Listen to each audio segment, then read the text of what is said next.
Hello and welcome to the latest of my deep dive videos. Today I want to explore a topic which comes up a lot in terms of people's comments on my YouTube videos, and that is, what's the difference between the Sun and the Ascendant? Also, which video do I watch? Do I watch the Sun or do I watch the Ascendant? And finally, I know what my sun sign is, but I don't know what my ascendant is. How do I find out what it is? So those are three themes that come up quite consistently. So let's first of all briefly go through what the sun represents. The sun rules the sign of Leo, which is the fifth zodiac sign, and it's also a fire sign, and it's fixed, so quite a consistent approach to situations. Now, it depends on which level we want to think about the sun, but it can be about our more base needs in terms of expressing our egos, or it can be about our higher purpose. And there may be times when we go between the two for sure. But it's very much about our sense of willpower and vitality. But if you think about the sign of Leo, it's where we can demonstrate charisma, radiance. It's ruled by the sun. It can be where we showcase what makes us special. It's where we can really turn up the volume on the parts of us that's really unique and lovely. So that's very Leonian. But let's think about the ascendant, because the ascendant relates to the sign of Aries, because that's where the Western tropical zodiac begins. On the spring equinox, the sun returns to the sign of Aries after an 11-month gap. And this is the new beginning. And the first house is very much about the here and now. It's how we assimilate knowledge. It's very much to do with our physical body, our health, our strength, our desire to experiment, and it's where we can initiate. It's also a fire sign. Now, if you think about your natal chart, wherever your ascendant is, it is like your personal spring equinox. It's where you're starting your journey. But then, if we think there are 12 sun signs, depending on where the sun is in its journey, starting with Aries, followed by Taurus, Gemini, Cancer, Leo, then we have Virgo and Libra, where the sun is in its full. Not such a great location, because Libra is about how we relate, so it's not so much about the south, it's how we connect to others. And then we have Scorpio, Sagittarius, Capricorn, and then Aquarius. This is when the sun goes through its coolest part of its journey, so it's in detriment technically here. Then we have the sign of culmination, Pisces, all the lessons that we've learned in that journey, coming home to roost, but also it's a water sign, sensitive, mutable, therefore flexible. So let's say, for example, someone has their sun in Pisces. It could actually be in the first house, so they may have their ascendant in Pisces as well. So that would give someone a great deal of drive and strength to manifest their individuality, but also have the co-component of the sensitivity, which would be a great strength, and also the flexibility. But let's say, for example, the sun was in Pisces but in the 12th house, it would be much more in keeping with the overall characterization of the sign of Pisces, a bit more reflective, a little bit more withdrawn and watchful, not so out there. So let's think about the sun as being Leonian and the ascendant as being very Aries. And then you get the picture, but it depends where the sun is in our natal chart and critically what house it's in. So that is really the deciding factor.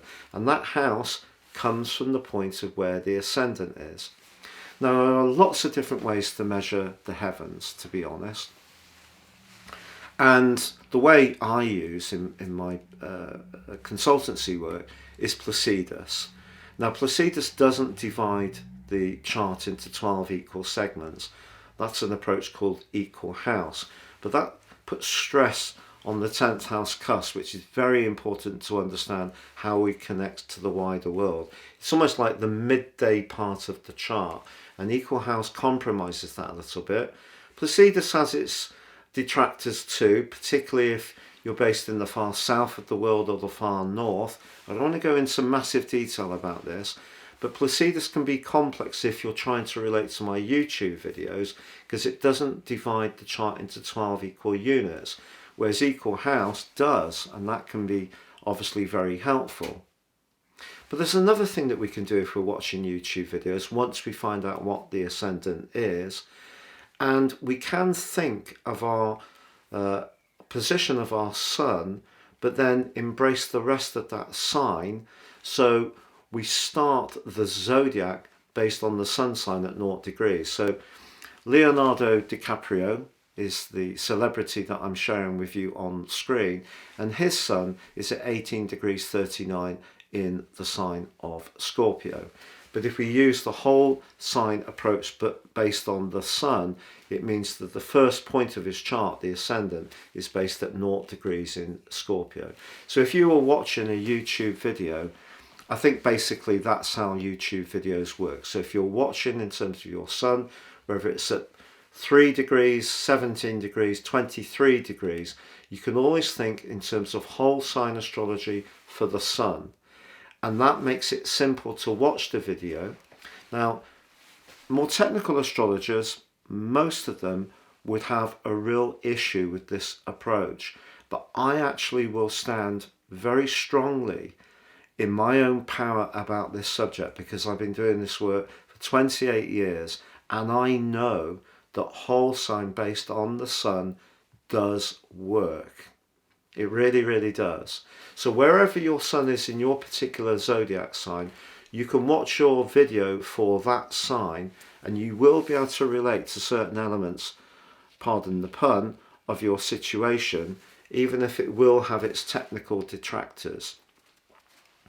Now, there are other ways we can divide that space in the sky, and that is what I want to share with you from here on in this presentation. So let's look at Leonardo's chart in terms of the sun being the whole sign, and you can see it, there it is, his sun at 1839, but the first point is at 0 degrees Scorpio. So if he was watching one of my videos, he could quite comfortably watch Scorpio.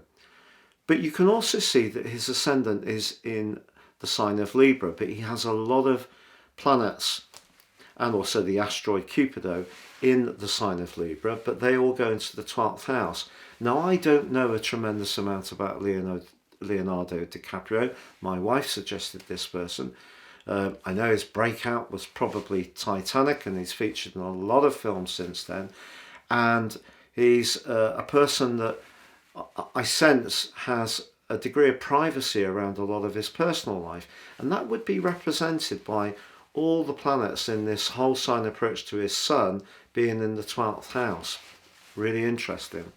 But of course he does have all those Scorpio planets on this format in house 1, which is very much to do with the individual, and of course very much like the ascendant. Now, the next chart I want to share with you is his Placidus chart, how I would work if I was working with him as a client.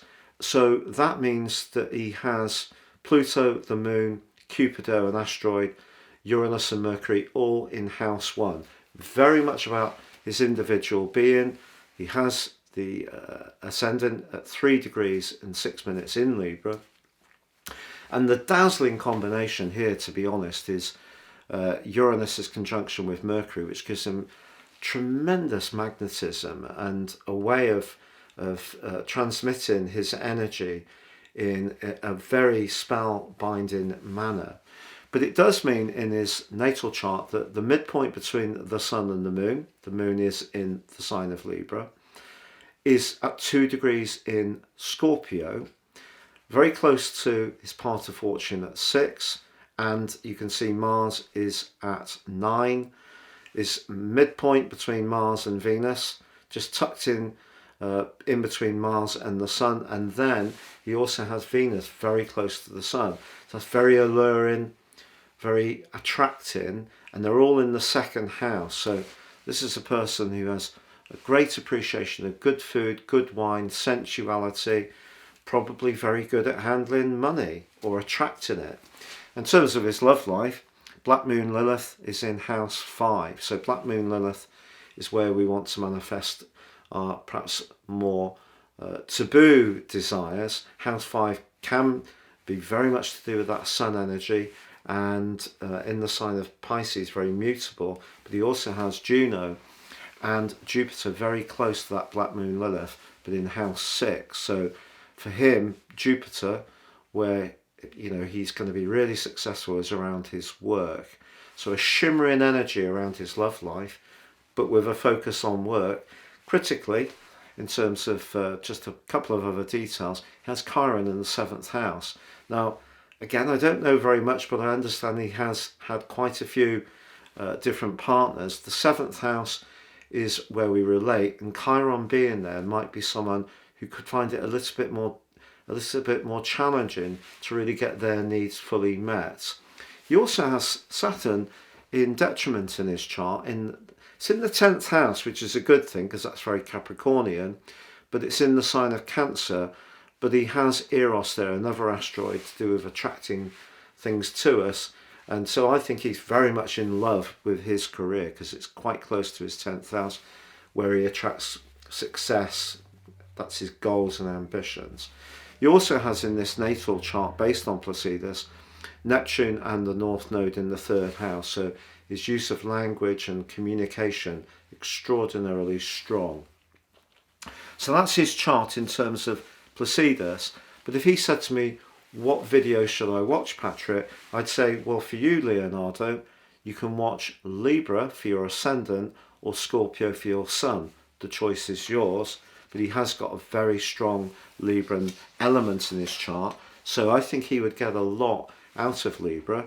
He also has just a little bit of a comment on Pluto moving in the sky. That is influencing his Uranus and his Mercury at the moment. So in terms of equal house astrology, I would say it's very likely that Leonardo would be thinking a lot about home, emotion, family over the next couple of years as Pluto hovers around that 4th house spot. Now let's just share with you now briefly equal house. We still take the ascendant at 3 degrees, but we chop the wheel up, unlike Placidus, into 12 equal portions. But as I said before, his chart, his ascendant at 3 degrees 06 in Libra, means that in the way the chart is divided, it just so happens it's not radically different, to be honest, to his Placidus chart. It does move Black Moon Lilith into house 6, but everything else is pretty similar, to be honest. But what I want to share with you now, just briefly, and please bear with me, I want to share with you another way that we can think of YouTube videos. And this is taking his Sun as the ascendant, absolutely, but not in whole sign, not in a whole sign approach. So the Sun is at 18 degrees 39, and that's where the ascendant is. And that really is interesting because that puts his Venus and Mars midpoint, his Mars and his part of fortune, and his Sun Moon midpoint, all still in Scorpio, but all into the 12th house. Now, you will all know far more about this gentleman than me, but is he very, very discreet about his private life? If that's the case, it really fits taking the Sun as the 1st house. So if you're watching a YouTube video and you really know quite a lot about your chart, you could think, look, at the moment, say for example, the Sun is at 18 degrees 39 in Scorpio. However, Mercury is in the sign of Scorpio, but it hasn't reached my Sun. I could be thinking I could be a bit quieter and a bit more reflective at this particular time, because Mercury would technically, on that approach, be in house 12. So, as I mentioned at the outset, I wanted to make this as accessible as possible. If you're completely new to astrology, you really need to get your birth chart done. And to help you, to facilitate that, you can buy your birth chart off me, and I'll give you a 10% discount for that. please see beneath this video, there's a discount coupon that you can apply. Now, you can buy your PLACIDUS chart, which I personally would recommend, or you can buy your whole sign chart, which means that it takes the point of your chart from the first point of the zodiac sign where the ascendant is based, or you can get your solar chart produced, which is very much based, like I did with Leonardo, where we take at 0 degrees of the zodiac sign that you were born in, and that is the most relatable if you don't know your time. Now, not everybody can get access to their time. Their parents may have died, people have, many children, their memories can't quite get there, or perhaps records weren't kept, and so forth and so on. So if you don't know your time of birth, a solar chart can be very, very valuable, because as we divide the sky, we can take that first point of the zodiac sign that you were born in terms of a whole sign approach to your sun sign, and I passionately believe that works. I really genuinely do. I would not do this work if I didn't believe it works. Now, of course, the people who have an issue with astrology say, well, how can 1/12 of the population all have a different kind of day, blah, blah, blah. Well, of course, what I try to do is to work through the prism of sun sign astrology in order to then help people to progress into more serious astrology. And if you do want to give me 3 pieces of your personal birth data of time, date and place of birth, I can produce my life roadmap report for you, which will give you searing insights into the patterns that have come up in your life, the good ones and the more challenging ones. But I don't want you to think about astrology in terms of prediction so much, as more in terms of discovery and knowledge, because the more knowledge we have, the more we can guide our moves more astutely, because astrology essentially is about timing. Because there are really bumpy periods of our lives, particularly when it involves Saturn and Pluto, 2 outer planets. One's about constraint, restraint, boundaries, time. Saturn is old father time, but it can be quite limiting, and Pluto is very much about regeneration, and it can be to do in some regards a very karmic influence, the things that can be taken off from us but can also be regenerated. So those 2 influences can have a profound impact on people's lives. So in my special package, you will also get your 12-month personal forecast and 30% off. But if you just want your character analysis, there is a 10% coupon. Please see below for more. But to answer the question, sun or ascendant, well, personally for me, I think you can embrace both, because they are different things. And if you know what they are from this presentation, the sun is like Leo, the ascendant is like Aries. It's where you initiate, take risks, go for it, your body, your physicality. The sun very much where you're going to set out your stall to really manifest and show just how talented and creative you can be, and where you can try to achieve your life's joys. Now you know that in that simple way of trying to understand the difference between the 2. And if you are watching a video, what would you watch? As I said, I'd watch both. But if you really aren't sure and it's a little bit confusing, watch the sun. And if you don't know your ascendant, but you'd like to know your ascendant, please take advantage of my special offer. It's been a real pleasure being with you. Please do drop me any comments if you want to relate to anything I've said.